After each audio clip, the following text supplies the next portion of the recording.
Hello everyone, welcome to my channel, and today I am going to discuss a very small problem based on the angle of repose। विराम कोण के ऊपर एक छोटा सा सवाल हम सॉल्व करेंगे और जानेंगे, रिवाइज भी करेंगे कि विराम कोण एक्चुअली में क्या होता है, एंगल ऑफ रिपोज क्या होता है, एंगल ऑफ स्लाइडिंग क्या होता है। जैसा कि मैंने पिछले लेक्चर्स में पढ़ रखा है कि एंगल ऑफ रिपोज वह मिनिमम एंगल है जहाँ से किसी इंक्लाइन प्लेन पर रखा हुआ ब्लॉक स्लाइडिंग स्टार्ट कर देता है।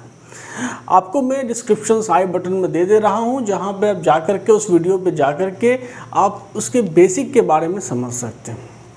तो यहाँ एक सवाल है और उस सवाल से हम लोग कंसेप्ट को रिकॉल करेंगे जो है सो।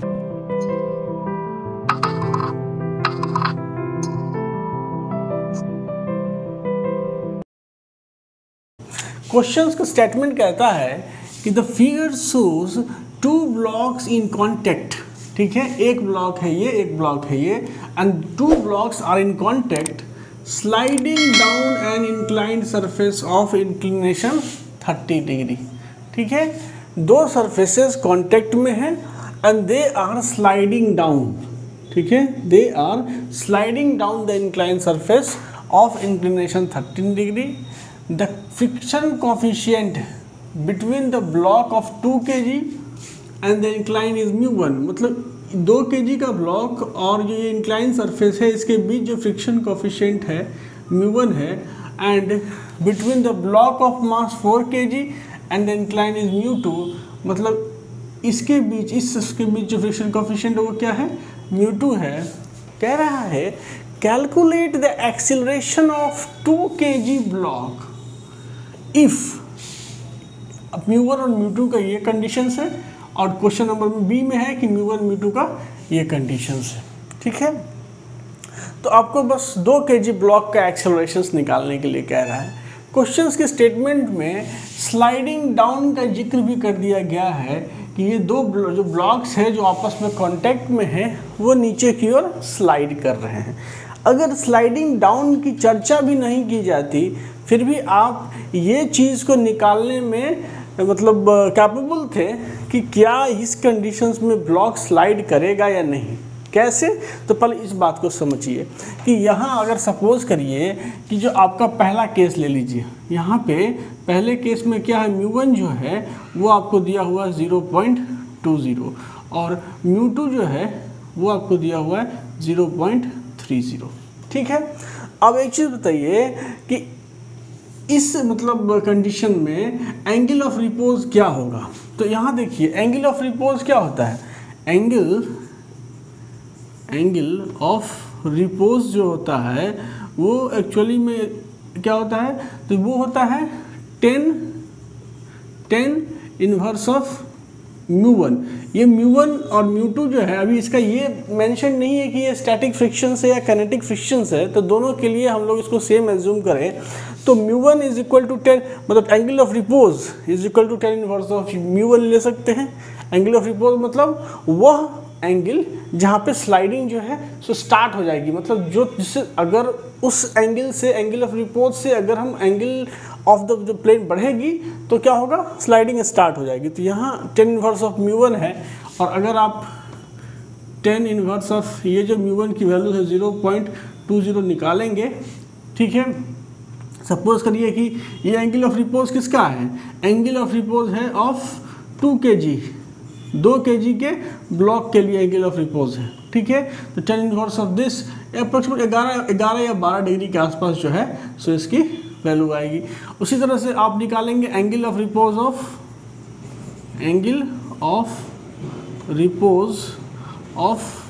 4 kg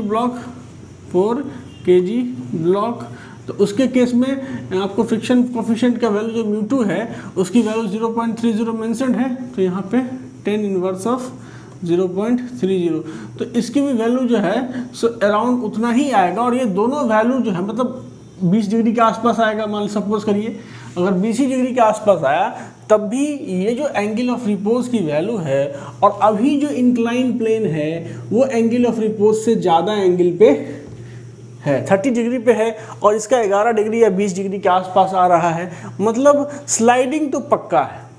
तो देखा आपने कि कैसे एंगल ऑफ रिपोज के कंसेप्ट से आप ये चीज़ निकाल लिए कि स्लाइडिंग हो रही होगी या नहीं होगी। अगर सपोज करिए कि ये 30 डिग्री नहीं होकर के 7 डिग्री या 8 डिग्री या 9 डिग्री होता है इस प्लेन का एंगल, तो ये कह पाना मतलब इजी था एंगल ऑफ रिपोज के कंसेप्ट से कि स्लाइडिंग होगी या नहीं होगी।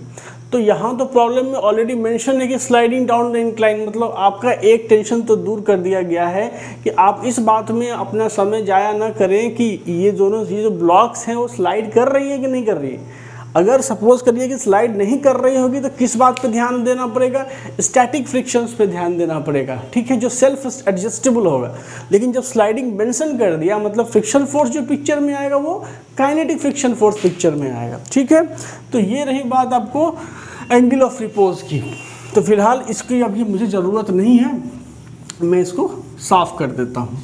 अब चलिए अब बात करते हैं हम लोग कैलकुलेट द एक्सीलरेशन। तो सबसे पहले बात अब इसको समझिए कि इंक्लाइन प्लेन के अलोन अगर ब्लॉक स्लाइड करता है तो उसका एक्सीलरेशन का नेचर क्या होता है, इसको समझते हैं एक छोटे से एग्जांपल से। सपोज करिए ये रहा आपके पास एक प्लेन, ठीक है, दिस इज़ ए प्लेन, और ये सपोज करिए ये जो प्लेन है वो थीटा एंगल से इंक्लाइन है और थीटा एंगल जो है it is greater than alpha, मतलब एंगल ऑफ रिपोज से ज़्यादा है, एंगल ऑफ रिपोज, ठीक है। तो ये जो एंगल ऑफ रिपोज है एक्चुअली में सिर्फ इंक्लाइन प्लेन की प्रॉपर्टीज़ नहीं होती है, क्योंकि आप देख रहे हैं यहाँ पे फ्रिक्शन कोफिशिएंट μ1 है μ2 है, तो अकॉर्डिंगली एंगल ऑफ रिपोज जो है वो 2 kg के ब्लॉक के लिए अलग होगा और 4 kg के ब्लॉक के लिए अलग होगा, ठीक है। तो ये देखिए यहाँ जो एंगल ऑफ रिपोज मैंने लिख दिया ये एक्चुअली में इस एंगल ऑफ रिपोज है बिटवीन क्या चीज़, between the incline surface and this block, ठीक है, इसके बीच का एंगल ऑफ रिपोज है। यही ब्लॉक अगर आप दूसरे मटेरियल का ला करके इस इंक्लाइन प्लेन पर रख देंगे तो एंगल ऑफ रिपोज उसकी अलग हो जाएगी।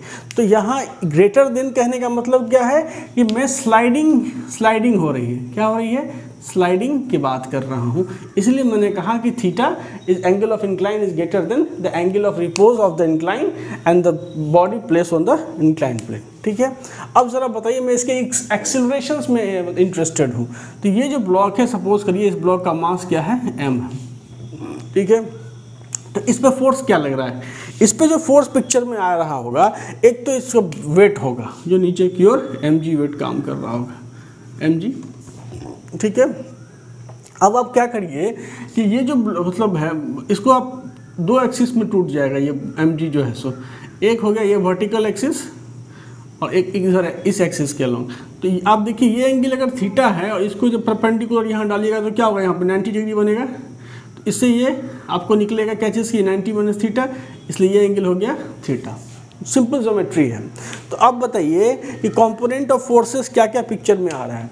mg का इधर इसके अलॉन्ग mg का कंपोनेंट हो गया mg cos थीटा और अलॉन्ग द प्लेन कंपोनेंट हो गया mg sin थीटा। एक फोर्स और पिक्चर में होगा जो इस ब्लॉक पे लग रहा होगा, वो इंक्लाइन प्लेन के द्वारा इस ब्लॉक पे नॉर्मल डायरेक्शंस में लग रहा होगा, नॉर्मल टू द कॉन्टेक्ट। तो ये हो गया कॉन्टेक्ट सरफेस का एंगल, तो नॉर्मल फोर्स इधर की ओर n लग रहा होगा, नॉर्मल फोर्स। और नॉर्मल फोर्स लग रहा है और साथ में चूंकि ब्लॉक स्लाइडिंग में है तो काइनेटिक फ्रिक्शन भी पिक्चर में होगा। तो काइनेटिक फ्रिक्शन का भी आप लोग यहाँ से ये रहा Fr, this is the kinetic friction Fr, जो कि क्या होगा तो म्यू के इंटू n होगा, ठीक है। ये रहा आपका फोर्स का मतलब कौन कौन सा फोर्स पिक्चर में है। तो कहीं ना कहीं अगर आप देखिए तो अब आप एक्सेलरेशंस की वैल्यू बता पाने में जो है सो सक्षम है, क्योंकि इसका जो नेट ड्राइविंग फोर्स क्या लग रहा है, ड्राइविंग फोर्स जो है driving force on the block पे जो ड्राइविंग फोर्स अभी लग रहा है वो क्या लग रहा है, नीचे जो फोर्स लग रहा है mg sin थीटा और माइनस जो ऊपर की ओर फोर्स लग रहा है माइनस म्यू के इंटू n। और n की जो वैल्यू है देखिए यहाँ से n और mg cos थीटा क्या वर्टिकल फोर्सेस काउंटर बैलेंस हो जाएगी, क्योंकि वर्टिकल इक्विलिब्रियम में है ये सिस्टम। तो आप लिख सकते हो कि n is equal to mg cos theta. इसलिए ये जो ड्राइविंग फोर्स है, मान लो ये मैंने इसको f से रिप्रेजेंट किया, तो आप लिख सकते हो कि ड्राइविंग फोर्स जो होगा वो क्या हो जाएगा mg sin थीटा माइनस यहाँ पे तो ये हो जाएगा क्या चीज़ म्यू के mg cos थीटा। तो अब एक्सेलरेशन निकालना है, तो आप क्या लिखोगे कि m इंटू एक्सेलरेशन a बराबर mg sign theta minus mu के mg cos theta. m divide कर दो तो एक्सेलरेशन क्या आ गया, g sine theta minus mu के यहाँ से कॉस थीटा। ये हो गया एक्सेलरेशन। तो इससे क्या पता चला आपको कि acceleration of a block placed on an inclined plane which is inclined to the horizontal as angle theta, वो किस पे डिपेंड करता है, तो एक्सेलरेशन डिपेंड करता है एंगल ऑफ इंक्लिनेशन पे, ठीक है, angle of inclination, angle of inclination of incline, ठीक है, इस पे डिपेंड करता है एक्सेलरेशन। और साथ में कोफिशिएंट ऑफ फ्रिक्शन पे डिपेंड करता है, म्यू के कोफिशिएंट ऑफ फ्रिक्शन पे डिपेंड करता है। तो इससे आप एक चीज़ तो समझ गए हैं कि जिस किसी भी ब्लॉक का कोफिशिएंट ऑफ फ्रिक्शन ज़्यादा होगा, मतलब यदि म्यू के की वैल्यू ज़्यादा होगी, ठीक है, म्यू जब कोफिशिएंट ऑफ फ्रिक्शन ज़्यादा होगा तो कॉरस्पॉन्डिंगली क्या होगा कि एक्सीलरेशन की वैल्यू कम होगी। तो यहाँ से देखिए कुछ आपका जो एक केस है, केस ए जो है, जो सवाल में आपसे पूछा जा रहा है केस 1 में, μ1 की वैल्यू क्या है, μ1 मतलब friction force between the 2 kg block and the incline plane, this is 0.2, और μ2 क्या है, तो friction force between the incline plane and 4 kg block is 0.3। तो चूंकि μ2 की वैल्यू ज़्यादा है, इस ब्लॉक का फ्रिक्शन कोफिशिएंट की वैल्यू ज़्यादा है, तो अकॉर्डिंगली एक्सेलरेशन कम होगा।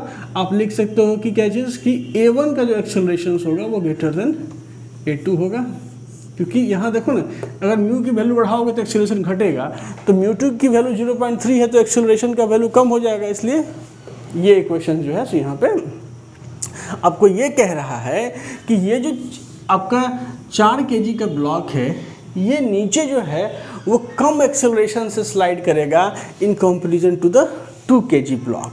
तो ये मैं accelerations of a body on a plane, incline plane समझा रहा था। इससे आप समझ गए इस बात को कि किसका एक्सेलरेशन ज़्यादा होगा। अब आप इस डायनेमिक्स को समझिए कि अगर इस बॉडी का एक्सेलरेशन जो अलोंग द इंक्लाइन है वो कम होगा और इसका ज़्यादा होगा, तो कहीं ना कहीं ये जो बॉडी है 2 kg का, वो इस 4 kg की बॉडी को क्या करेगा, पुश करेगा इधर की ओर, ठीक है। और अगर पूरे जर्नी के दौरान पुश करेगा, मतलब पूरे जर्नी के दौरान जो है, नीचे आने के दौरान ये 2 kg का ब्लॉक इस 4 kg के ब्लॉक के साथ हमेशा कांटेक्ट में बना रहेगा, ठीक है। इससे ये तो क्लियर हो गया कि 2 kg का ब्लॉक उसी एक्सेलरेशन से नीचे आएगा जिस एक्सेलरेशन से 4 kg का ब्लॉक नीचे आएगा। मतलब थ्रू आउट जो दोनों सिस्टम हैं, दोनों ब्लॉक मिल करके जिस एक्सेलरेशन से नीचे आएंगे, उसी एक्सेलरेशन से इंडिविजुअली 4 kg का ब्लॉक भी नीचे आएगा और 2 kg का ब्लॉक भी नीचे आएगा, क्योंकि दोनों ने आपस में कांटेक्ट को बनाए रखना है, क्योंकि इसका एक्सेलरेशन कम है तो कांटेक्ट बना रहेगा। तो जब अब आपके पास एक्सेलरेशन निकालना है आपका 2 kg के ब्लॉक का, तो 2 kg के ब्लॉक का वही एक्सेलरेशन होगा जो 2 और 4 दोनों के सिस्टम का एक्सेलरेशन होगा। तो ऐसे केसेस में आपके पास न्यूटन्स लॉ लगाने के लिए 2 कंसेप्ट है। एक क्या है कि आप इंडिविजुअल ब्लॉक को कंसीडर करिए, उस पर लगने वाला फोर्स को कंसीडर करिए। तो अगर आप 4 kg का ब्लॉक का फ्री बॉडी डायग्राम बनाएंगे तो उस पर एक नॉर्मल रिएक्शन फोर्स पिक्चर में आएगा जो 2 kg का ब्लॉक उसको प्रेस कर रहा है, और उसी तरह से जब 2 kg के ब्लॉक का बनाएंगे तो वही नॉर्मल रिएक्शन फिर पिक्चर में आएगा, ठीक है। तो हम अभी चाह रहे हैं कि थोड़ा सा सिंप्लीफाई करें इसको। मैंने क्या किया कि ये तो चीज़ पता है कि जो 2 kg के ब्लॉक का एक्सेलरेशन होगा वो पूरे सेटअप 4 और 2 का एक्सेलरेशन होगा। तो कहीं ना कहीं मैं क्या करता हूँ, इस दोनों को सिस्टम मान लेता हूँ। We assume both 4 kg and 2 kg of block as a combined system. तो इनके बीच जो नॉर्मल रिएक्शन फोर्स लगने होगा वो क्या हो जाएगा, इंटरनल टू द सिस्टम हो जाएगा। तो उस इंटरनल फोर्स का कोई कंट्रीब्यूशन होगा नहीं सिस्टम के एक्सेलरेशन में। तो अब देखिए क्या होगा कि अगर आप देखें, अगर आपने क्या किया, एज्यूमिंग सिस्टम, एक कॉम्बाइंड सिस्टम मान लिया, तो जब सिस्टम मान लिया इसको, तो अब ड्राइविंग फोर्स क्या हो जाएगा, तो ड्राइविंग फोर्स देखिए इसका नीचे की ओर क्या फोर्स लगेगा, नीचे की ओर जो फोर्स लगेगा, आप मास टोटल ऐड कर लीजिए, ठीक है, क्या कर लीजिए, टोटल मास आप ऐड कर लीजिए। तो 4 + 6, 4 + 2 6 हो गया, तो 6g और यहाँ पे sin 30, ठीक है, 6g sin 30 डिग्री। और फ्रिक्शन फोर्स, तो दोनों का जो है सो फ्रिक्शन कोफिशिएंट अलग अलग है, तो इसका फ्रिक्शन जो है सो ऊपर की ओर लगेगा, जो कि क्या हो जाएगा, तो μ2 इंटू N2 होगा, और इसका फ्रिक्शन इधर की ओर लगेगा जो μ1 इंटू N1 हो जाएगा। तो ये N1 क्या है, तो बेसिकली ये 4 kg का ब्लॉक का जो मास यहाँ पे नीचे की आ रहा है 4 टाइम्स ऑफ g, इसका एक कंपोनेंट जो है ये ऐसे आएगा, ठीक है, जो हो जाएगा क्या चीज़ 4g cos 30, और एक कंपोनेंट नॉर्मल कंपोनेंट जो है वो क्या हो जाएगा n हो जाएगा, ठीक है, N2 यहाँ पे, और ये क्या हो, इसी तरह से यहाँ पे N1 हो जाएगा, ठीक है। जैसे ये 2 kg का ब्लॉक है तो इसका वेट यहाँ पे लगा ट्वाइस ऑफ g, और इधर की ओर आपका फ्रिक्शन फोर्स जो लगा μ1 इंटू N1, और नॉर्मल रिएक्शन फोर्स क्या हो गया, ये हो गया N1, ठीक है।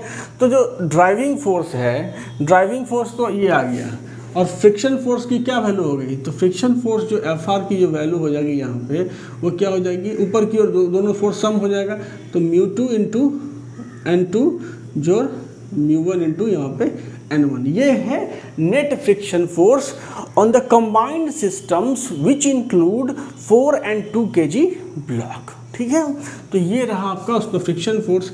तो जब फ्रिक्शन फोर्स निकालोगे तो ये क्या हो जाएगा, μ2 और N2 की वैल्यू क्या हो जाएगी, तो N2 is equal to 4g cos theta, यहाँ समझ लो यहाँ से, क्योंकि वर्टिकल इक्विलिब्रियम है, तो ये हो गया 4g cos थीटा, और N1 इज इक्वल टू क्या चीज़, तो ये 2g था, तो यहाँ से 2g cos थीटा, ये हो गया। तो अब यहाँ से निकाल लो μ2, और यहाँ से तो जो N2 की वैल्यू है, तो यहाँ पे 4g cos यहाँ पे 30 डिग्री, जोर यहाँ पे μ1 2g यहाँ पे cos ऑफ 30 डिग्री, ठीक है। समझ में आ रही है बात, तो ये बात समझ में आ रही, तो आगे चलिए, इसको जब आप करेंगे तो cos 30 आप बाहर कर लो, cos 30 आपने बाहर कर लिया, तो ये हो गया μ2 की वैल्यू कितनी है, μ2 की वैल्यू आपको यहाँ 0.30 मेंशन है, आप यहाँ से लगाओ इसको 0.30 इंटू 4 इंटू जी की वैल्यू हो गई 10, और इंटू cos 30 मतलब √3/2, फिर इसी तरह से प्लस करो यहाँ से, तो ये सॉरी 3/2 तो आपने बाहर ले लिया है, तो बाहर ही रहने दो, ये cos 30 तो बाहर ले लिया, प्लस यहाँ पे μ1 तो 0.2 इंटू यहाँ पे मास 2 इंटू यहाँ पे g की वैल्यू हो गई 10, और cos 30 तो बाहर ही है आपका, तो cos 30 हो गया √3/2। अब इसको ले लो, तो ये कितना हो गया 12, ठीक है, ये हो गया, यहाँ से देखो ना, यहाँ 3 दोबारा हो गया, और प्लस यहाँ पे करोगे तो 2 4 हो गया, तो ये बेसिकली √3/1.732/2 इंटू यहाँ पे 16, तो 2 8 16, मतलब ये करीब करीब आपको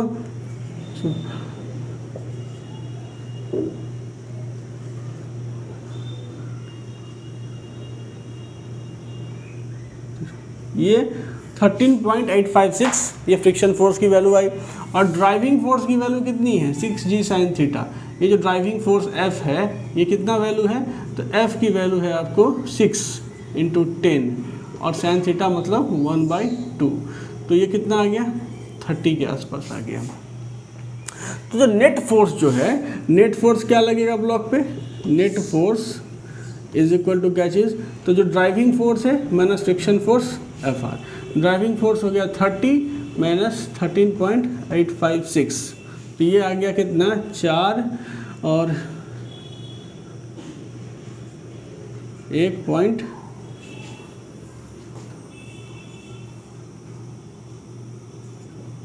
ये, ठीक है, ये हो गया नेट फोर्स। तो नेट फोर्स ये आ गया, तो अब एक्सेलरेशन क्या होगा कंबाइंड सिस्टम का, तो मास से डिवाइड कर दो, ठीक है, 6 से डिवाइड कर दो। तो जब 6 से डिवाइड करोगे तो ये जो है अप्रोक्सीमेटली 2.7 मीटर पर सेकेंड स्क्वायर आएगा। तो ये आपने निकाल लिया किसका, पूरे सिस्टम का एक्सेलरेशन। और चूंकि दोनों ब्लॉक 2 kg और 4 kg तो आपस में कांटेक्ट में ही है, तो जो पूरे सिस्टम का एक्सेलरेशन होगा वही 2 kg का एक्सेलरेशन होगा। तो आपने निकाल लिया 2.7 मीटर पर सेकेंड स्क्वायर। यहाँ पे एक्सेलरेशन क्या निकलेगा, तो 2.7 मीटर पर सेकेंड 2.7 मीटर पर सेकेंड स्क्वायर एक्सेलरेशन निकला। अब इसी सवाल में थोड़ा सा वेरिएशन आपके लिए कर दिया गया है, और वो वेरिएशंस क्या है, तो वो वेरिएशंस है कि अब फ्रिक्शन कोफिशिएंट की वैल्यू μ1 की वैल्यू 0.30 हो गई, मतलब इस वाले ब्लॉक का कोफिशिएंट ऑफ फ्रिक्शन बढ़ा दिया गया, इसका कम कर दिया गया। अब इस केसेस को हम लोग फिर से एक बार समझते हैं, ठीक है। इस केसेस में क्या होगा,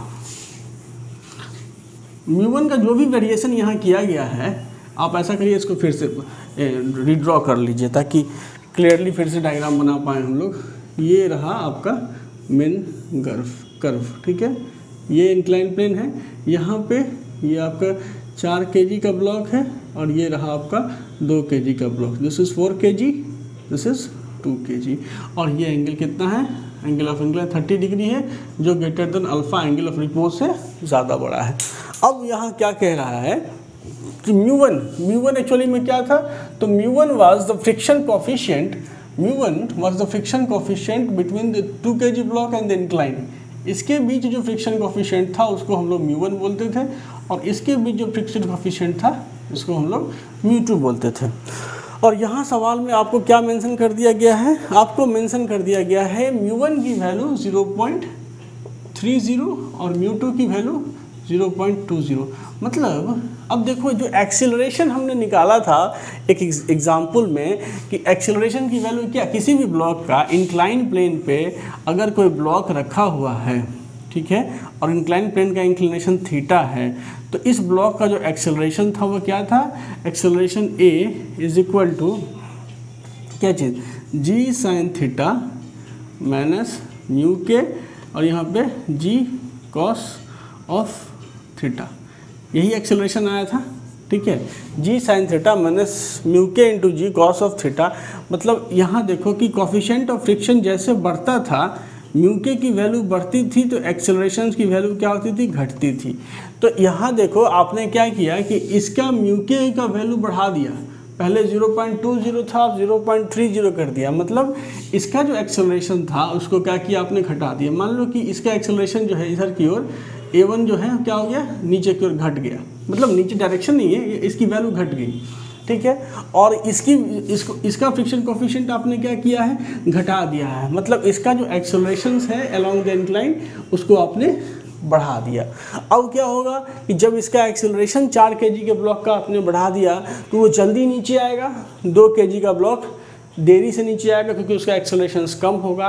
तो इसका मतलब है कि कहीं ना कहीं ये 2 kg का ब्लॉक जो है सो इंक्लाइन प्लेन पे इंडिविजुअली मोशन में होगा, इसका इसके साथ कोई कांटेक्ट लगेगा नहीं जो है सो। तो उस केसेस में दोनों के एक सिस्टम मान करके प्रॉब्लम को सॉल्व करना जैसे हम लोग पहले कर रहे थे वो पॉसिबल नहीं है, क्योंकि वो गलत हो जाएगा। तो यहाँ क्या होगा कि both 4 kg and 2 kg blocks moves with different acceleration। क्या दिखा, both 4 kg and 2 kg block moves with different acceleration, ठीक है, अलग अलग एक्सेलरेशन से मूव करेंगे। तो जब अलग अलग एक्सेलरेशन से मूव करेंगे तो 4 kg का जो ब्लॉक होगा, 4 kg block have higher acceleration than 2 kg, okay.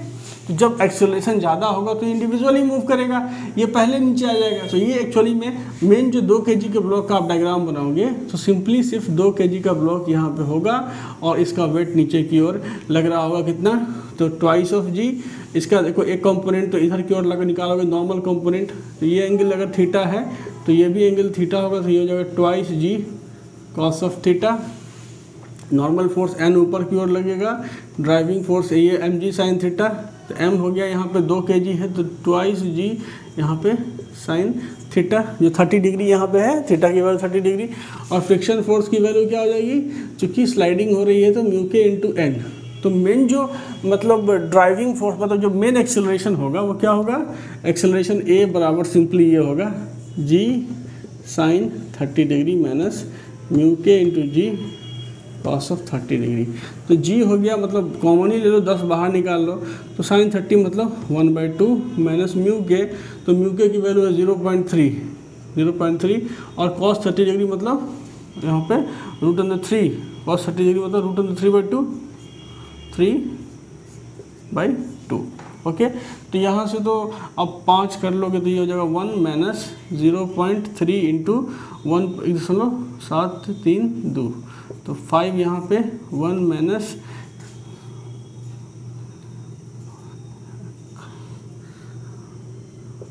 और ये 2 3 4 इतना हो जाएगा। तो जब आप इसको करोगे तो ये बेसिकली 2.4 मीटर पर सेकेंड स्क्वायर के आसपास एक्सेलरेशंस आएगा।